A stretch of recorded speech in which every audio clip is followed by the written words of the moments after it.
2 minggu sebelumnya. Hari ini aku sial banget. Yah, nggak heran sih. Sial adalah nama tengahku.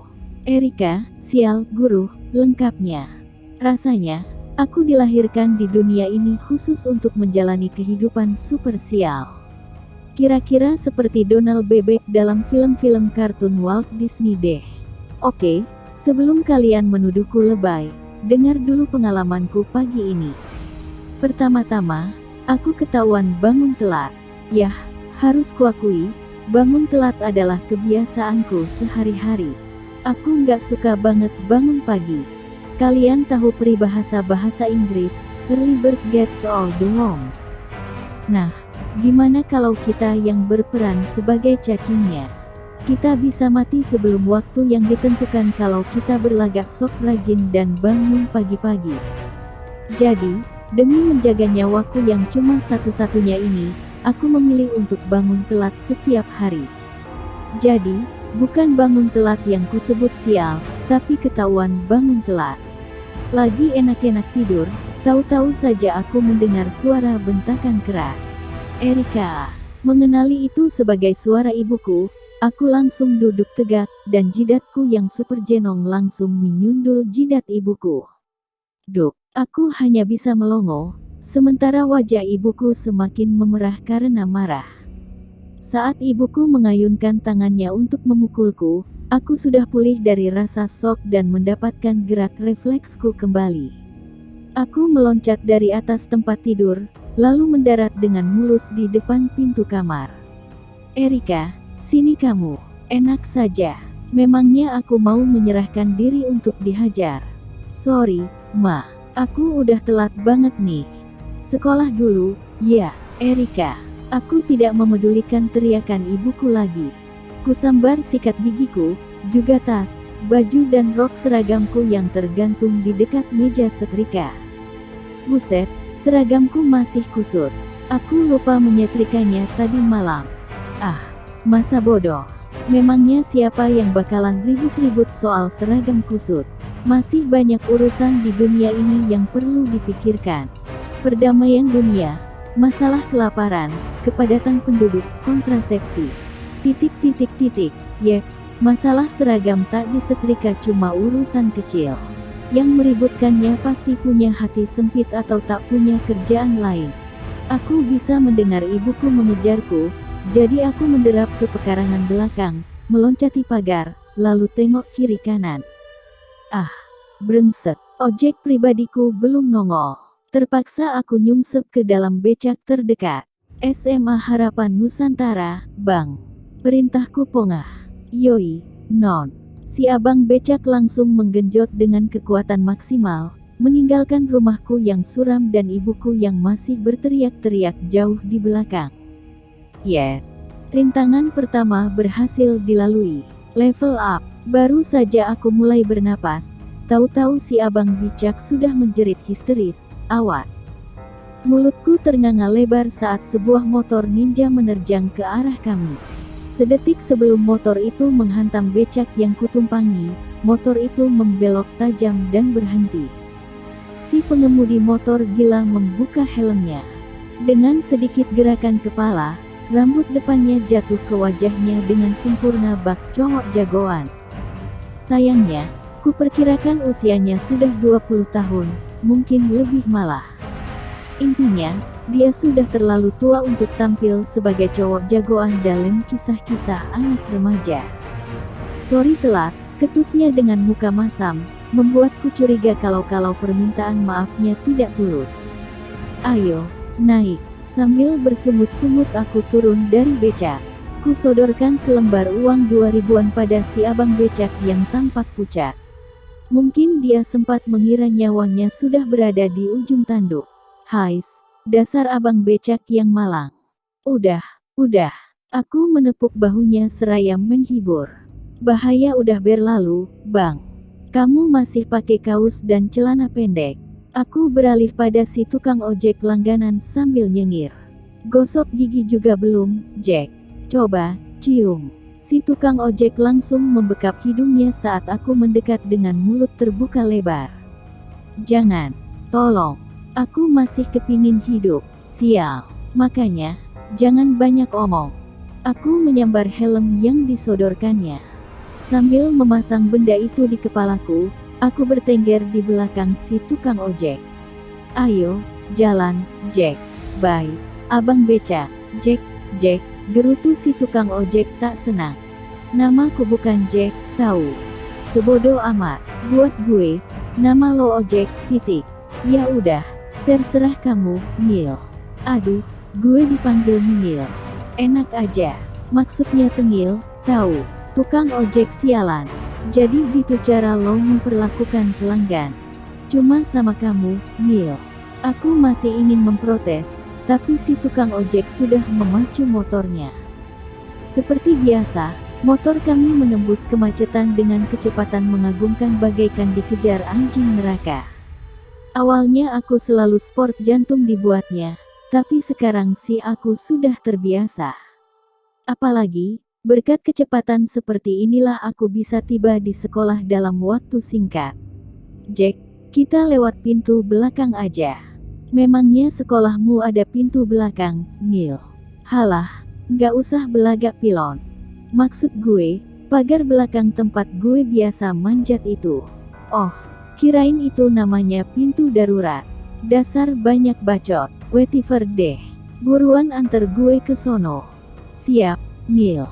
Kami memutar ke pekarangan belakang sekolah dan berhenti tepat di bawah salah satu dari deretan pohon akasia yang mengelilingi sekolahku, atau lebih tepatnya lagi, pohon ini satu-satunya pohon yang bisa membawaku masuk ke dalam sekolah tanpa terdeteksi guru-guru yang tidak segan-segan menangkap murid yang terlambat dan menyerahkannya ke dalam tangan Rufus. Rufus ini bukanlah penjaga sekolah, Hansip, apalagi algojo sekolahan. Kalian kira sekolahku sekolah apaan? Pakai algojo segala, melainkan guru piket biasa yang suka berlagak haus darah padahal berhati lembut, dan hal paling mengerikan yang bisa kita dapatkan darinya adalah ceramah yang berbuntut pada tangisan seorang guru yang kecewa pada diri sendiri. Amit-amit, mendingan aku menghindari masalah dengan menyelinap melalui pintu belakang, atau pintu darurat, atau apa sajalah, selama tidak perlu berhadapan dengan si guru piket gila itu. Bantuin gue manjat dong. Hei, tegur si ojek masam. Apa kamu sadar kalau kamu ini ngerepotin banget? Berani komplain sama nona besar. Gue nggak bayar, baru tahu rasa lo. Si ojek mendengus. Naik ojek aja minta dipanggil nona besar. Gak kebayang kalau orang kayak kamu naik Mercy. Kalau gue naik Mercy, lo ganti nama jadi sopir. Panggilan akrabnya Sop, panggilan imutnya Kop, atau sekalian nama lo jadi copet aja. Ah, berisik, gak heran kamu telat melulu. Sono, panjat tuh pohon. Ya deh, Kop, Jack. Si ojek memelototiku, tapi tampangnya sama sekali tidak kelihatan sangar. Sebenarnya dia tergolong cukup ganteng untuk ukuran omong. Tubuhnya tinggi, agak kurus, tapi penuh otot dan tenaga. Rambutnya dipotong pendek dengan model sagi dan dicat coklat. Matanya selalu menyorotkan sinar tajam, seolah-olah tatapannya sanggup menembus hingga ke dasar hati. Hidungnya besar dan mancung, kontras dengan mulutnya yang kecil dengan bibir tipis yang selalu cemberut. Kalau aku boleh ngasih tips, seharusnya dia memperbaiki tampang masamnya yang seolah-olah mengisyaratkan bahwa hidupnya dipenuhi hal-hal yang bikin kesal melulu.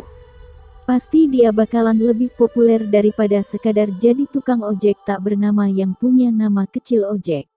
Atau mungkin saja dia hanya bertampang masam saat berada di dekatku.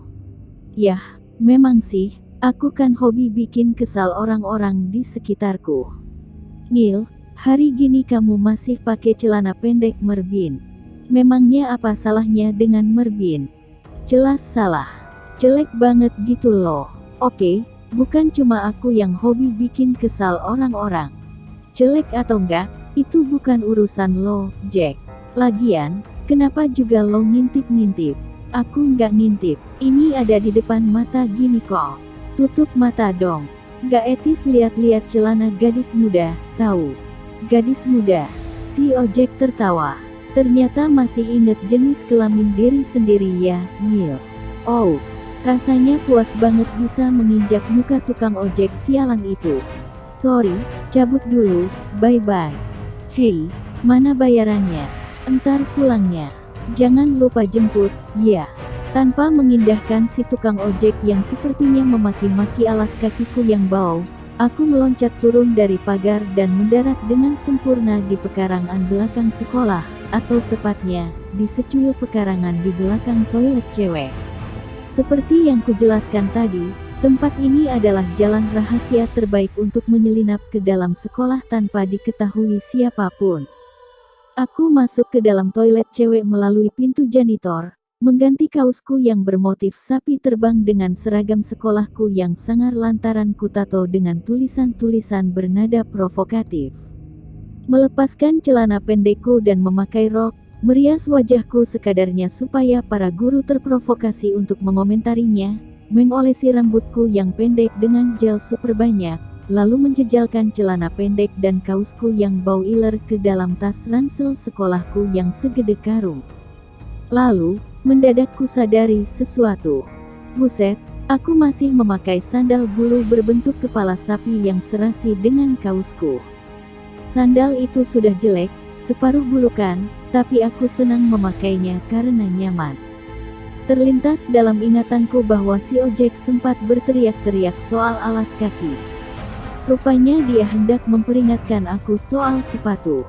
Ternyata aku malah tidak mengerti niat baiknya. Dasar tukang ojek yang malang. Yah, sudahlah. Aku kan sudah berusaha semampuku. Memangnya kenapa kalau disetrap hanya gara-gara salah pakai alas kaki? Tunggu dulu.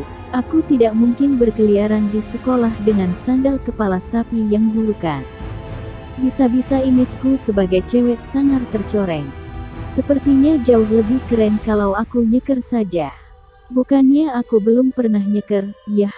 Harus kuakui, aku sudah melakukan banyak hal aneh di sekitar sekolahan, jadi bisa dibilang ini bukan masalah besar untukku. Setelah menjejalkan sandal bauku ke dalam tasku yang lebih bau lagi, aku melenggang keluar dari toilet sambil menyiulkan lagu Justin Bieber, Stuck in the Moment, cocok untuk lagu telat masuk sekolah akibat memenuhi panggilan alam, dan berjalan menuju kelas 10E. Siulanku terhenti saat mendengar suara yang sudah sangat kukenal. Dengar-dengar sebentar lagi sekolah kita akan mengadakan karya wisata. Nonton pertunjukan sulap, katanya. Itu suara Verly, cowok yang sudah kutaksir habis-habisan sejak masuk SMA. Yeah, kalian tidak salah dengar. Biarpun gayaku kayak cewek jagoan yang hobi tendang kiri kanan dan tidak mungkin pernah memikirkan adegan romantis, aku tidak bisa melawan keinginan hati untuk jatuh cinta. Bahkan, sejujurnya, baru saat ini aku tahu aku punya hati dan bisa jatuh cinta. Kukira, aku ditakdirkan untuk jadi biksu gundul sakti yang kerjanya membabat abis penjahat-penjahat yang malang melintang di dunia persilatan. Ups, kok omonganku kayak buku silat saja? Yah, maklum deh, itu kan satu-satunya jenis buku penuh tulisan yang kubaca.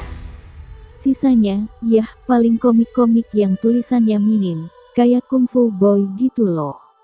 Yang tulisannya lebih banyak daripada itu hanya akan membuatku mengantuk. Kalau jadi, mau ikut mobilku nggak? Buset, ternyata Verly sedang merayu cewek lain. Tapi tunggu dulu, mungkin saja dia sedang mengajak teman cowoknya yang lain.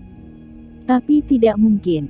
Suaranya itu loh, genit banget, beda dengan saat bicara denganku.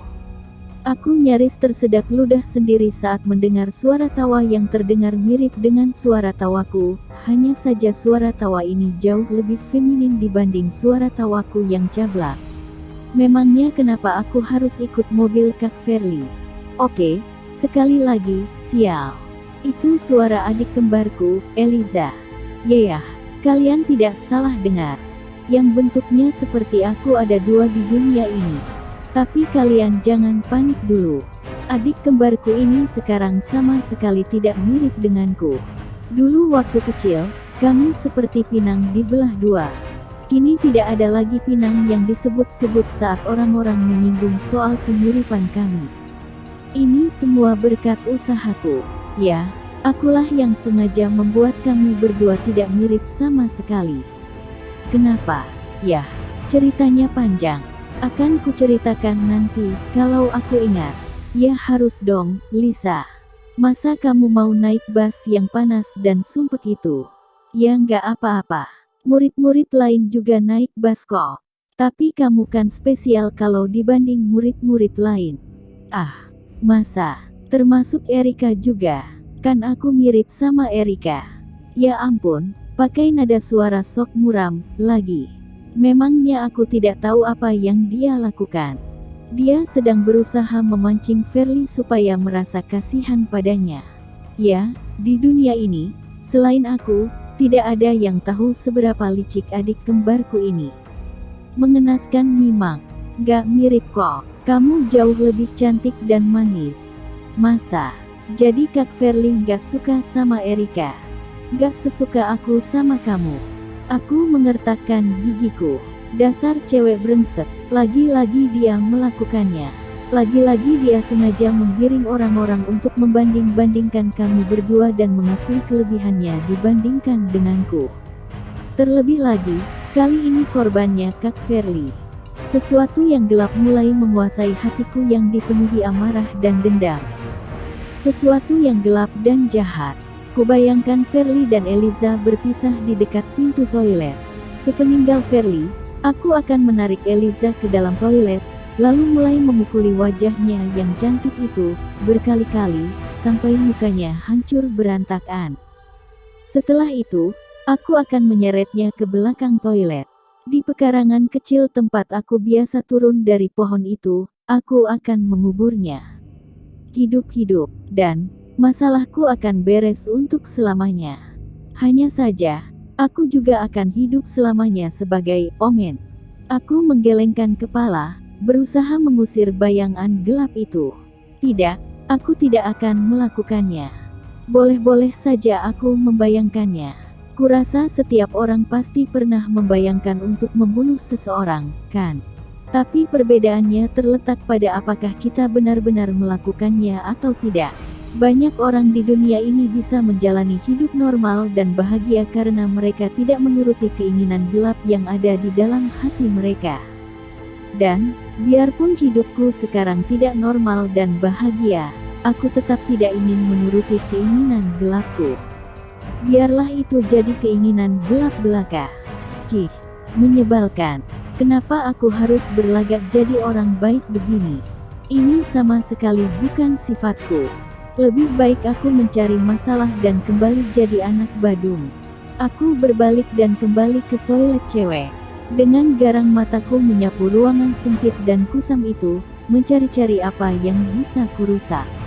Mataku berserobot dengan satu-satunya cewek yang sedang berada di situ, cewek culun berkacamata dengan rok kepanjangan. Sebuah ide terbersit di kepalaku. Lo, bentakku. Sepatu lo buat gue. Hah, tapi, buruan. Mungkin karena tampangku memang sudah mirip orang yang siap memulai karir jadi pembunuh berantai, cewek itu buru-buru melepaskan sepatunya. Buset, sekali-sekalinya malak sepatu, dapatnya sepatu merek termurah. Untung banget ukuran sepatunya pas dengan kakiku. Tapi tak apalah. Yang penting aku tidak nyeker. Kaos kakinya mau. Anak ini bego atau apa sih? Pakai menawarkan kaos kaki segala. Gak usah. Buat lo aja. Makasih. Beneran bego rupanya. Aku sudah siap meninggalkan toilet itu tatkala aku teringat sesuatu. Sejahat-jahatnya aku, hingga saat ini aku belum pernah mengambil barang dari orang miskin. Dan dari merek sepatunya, cewek ini memang kere banget. Aku tidak masalah punya reputasi jadi anak rese atau badung, tapi aku tidak ingin dikenal sebagai penindas kaum lemah. Siapa nama lo? Tanyaku. Valeria. Kelas berapa? XA. Kelas anak-anak pintar rupanya. Besok gue balikin sepatu lo kalau gue inget. Ya. Iya, makasih. Ampun deh. Anak ini benar-benar culun abis. Saat keluar dari toilet, aku tidak memikirkan si cewek cupu lagi. Pikiranku dipenuhi dengan Eliza, permainan kotornya yang harus kuikuti sejak kecil, dan bagaimana aku dijerumuskannya sampai tenggelam. Tunggu lanjutan cerita berikutnya, hanya di channel ini. Jangan lupa like, komen dan subscribe.